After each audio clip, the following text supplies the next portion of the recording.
বললাম, কার কতটুকু সাধন ভজন আছে আমরা তো কেউ তো বলতে পারবো না।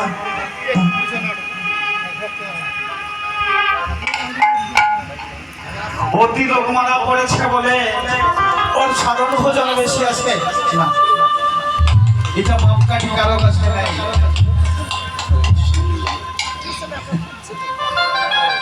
তাই চিন্তা করবেন না, এমনি করে সংযোগ করতে করতে সেই সাগর সমতল কখন হয়ে যাবে কেউ আপনারা জানতে পারবেন না। তাই গৌর হরি বল।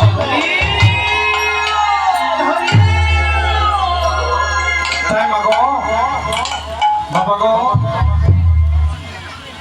আমি সেই নদী খাল বিল বয়ে আসা সেই খাল বিলের জল এই সাগর জলে একবার মিশিয়ে নেবেন, আর দেখবেন ওই খাড়ির জল কোনটা নদীর জল ওই সাগরে আসতে যেমন চেনা যাবে না, তাই তেমনি করে আপনাদের বৈষ্ণব সাগরে জলে আমায় মিশিয়ে নেবেন। তাই হরি বল।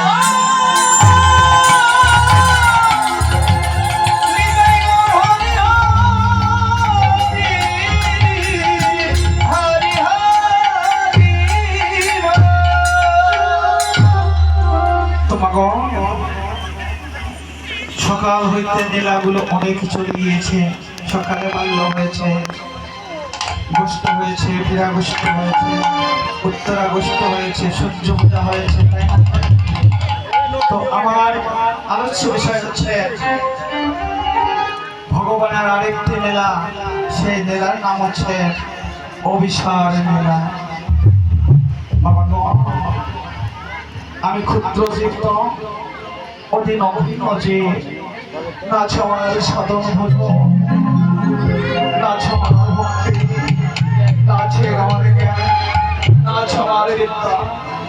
আপনারা বৈষ্ণব যাব, আপনারা শুনে যাব, আমার একবার কৃপা করে আপনাদের ওই আতুর চরণের ধুলে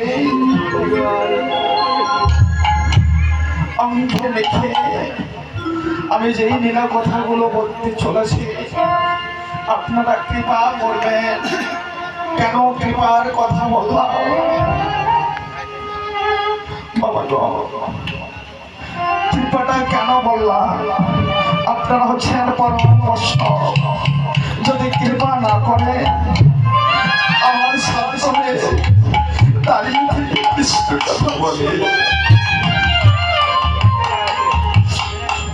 তাই বাবা গো,